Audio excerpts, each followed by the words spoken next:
Brock Ralph. He's going to have to play football. Seriously. Brock Ralph. Yeah. But to come to find out, his real name's not even Brock. Oh. Yeah, it's James. But that's a whole nother story. It's a whole nother story. So, yeah, my good friend, Brock Ralph, man, he had a daughter, 8-year-old daughter, Oakley. She's autistic. And then for me, me and Brock had played against him a couple of times in the league, but that was the first time he was on the same team. At that point in his life, he had his 2 little girls with him up there in Winnipeg. And so I always hung out with him. But so his girls was in town. I was like, I want to meet your girls. I go with them. And I'm in a car, and Oakley's sitting behind me.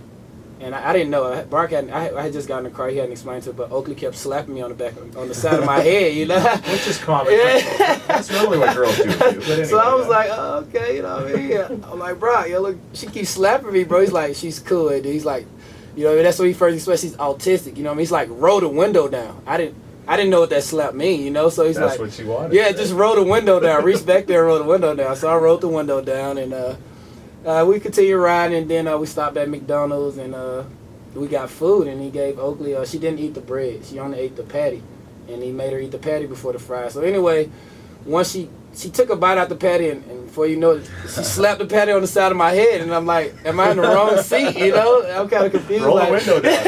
Yeah, that's what I'm like, she must want to throw the patty out, but no, she was done with it, you know? Yeah. And it was little things like that, and it ended up, me and Brock got closer throughout that whole season, but that was my first experience. Like, I knew of autism, but I had never experienced it firsthand, like right there, you know, and just to watch just like how smart she was. And then it was like you say, I was listening to Mr. Lake, like it's not a verbal communication, it's a physical, like you gotta watch and it's kind of listening to things. It's certain words she made, it's certain ways she turned her hand or grabbed the door, or if she pulled on him this way or pulled on him that way. Brock knew, but I didn't. But the thing is after like a month or 2 months, Oakley only wanted to be around me, you know, and I sat around, I just started picking up on everything. Can you believe that? That doesn't surprise I knew how to take the burger from her, and I knew when to roll the window down, I knew when she wanted fries, I knew when she wanted to go outside, and it was just the best experience. But and I'm saying it again here, for me, you know, and I guess that's the emotional side that I get. For me, I don't know my father, you know. I know of him, I don't know him, you know, like enough to say, like, he helped me with this, and I'm not following him for it, you know, it's life. You live with it. You live and you learn, you grow. But for me, I seen Brock doing it, I'm seeing it here again, and it's just such a touching thing for me, you know. The fact that, I don't know, Mr. Lake, I feel like for him, he could complain about it, you know, or he could walk away from it, you know, or send his child here to get this help or get that help. But the fact that he sticks in with it, he sticks there every day, and you figure it out, you know what I mean? That's life. You figure it out, and you help. His son helps him, he helps his son, you know, he helps their family, and it carries over to your career, you know. And for me, and just those experiences, that's another part of me that I feel like I don't show a lot, but to see a father-to-son relationship, it makes my day, you know what I mean? Because for a lot of kids like me or have my story, they don't get it, you know?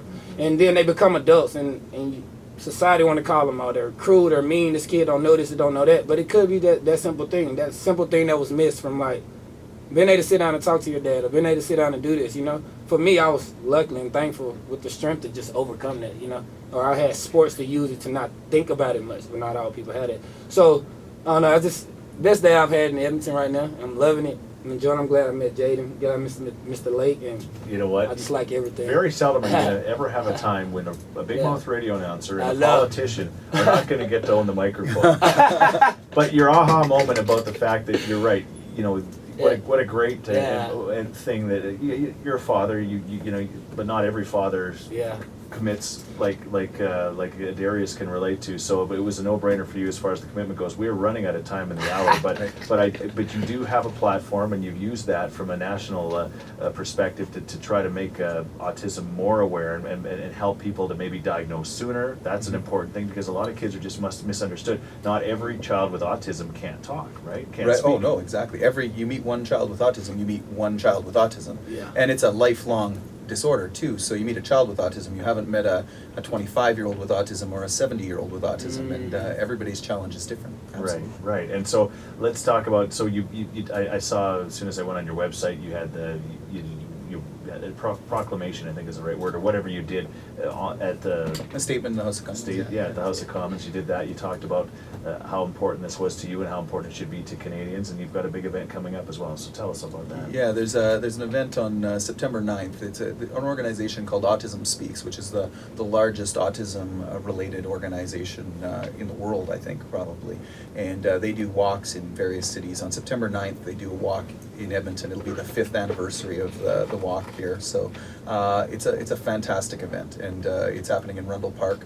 You can go on a website. They have a website. If you Google, it's probably the easiest just to Google Autism Edmonton Walk, and you'll find the. And I believe walk. it's on the 630 website. But yeah, you can find a link on the CHED website as well. It's at Rundle Park. But you know, if people want to sign up, they can go on and sign up and raise some money before the walk. It'll be in 2 weeks, and if they want to just come out and take part in the walk, they can do that. They prefer people register if they can, just so they have a handle on what the numbers are. But it's a really fun day, and it's great to see not only the families that are out there, families that deal with autism every day, and the service providers and all of those people, but one of the most encouraging things is seeing just people from the broader community that take the time out of their Sunday to come out and actually support us, to learn a little bit about autism, and to walk with us as families.